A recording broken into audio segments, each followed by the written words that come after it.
Au Brésil, derrière les plages dorées et la musique de samba, se cache une autre réalité. Une réalité dure, bruyante, parfois sanglante. Celle des favelas.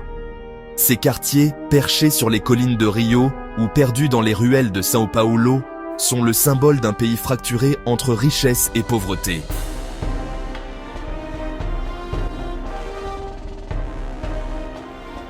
Ces derniers jours, une nouvelle opération policière a bouleversé le Brésil. Des hélicoptères ont survolé les favelas, des échanges de tirs ont éclaté et plusieurs vies ont encore été perdues. Mais que s'est-il vraiment passé? Et pourquoi ces affrontements semblent-ils sans fin? Les favelas sont nées à la fin du 19e siècle, lorsque des soldats sans abri ont commencé à construire leurs maisons sur les collines de Rio.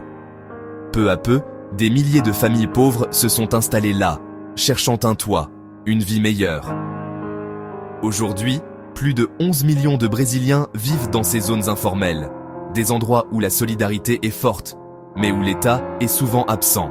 Vous savez, la vie dans la favela n'est pas facile. Certains se lèvent chaque matin sans eau ni électricité, mais ils sourient encore. C'est la force du peuple.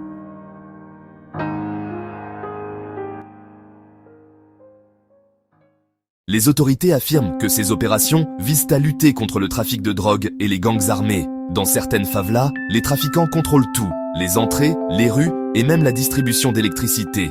Mais souvent, ces interventions dégénèrent. Des civils innocents se retrouvent pris entre deux feux. Les habitants dénoncent la violence policière et l'absence de dialogue.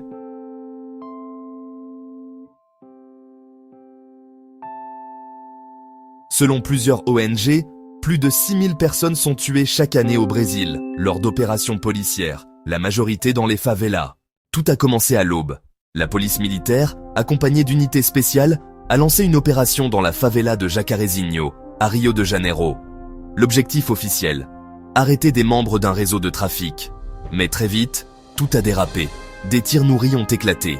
Les habitants, terrifiés, se sont réfugiés dans leurs maisons. Des vidéos publiées sur les réseaux montrent des rues désertes, des hélicoptères survolant les toits et la peur dans les yeux des habitants.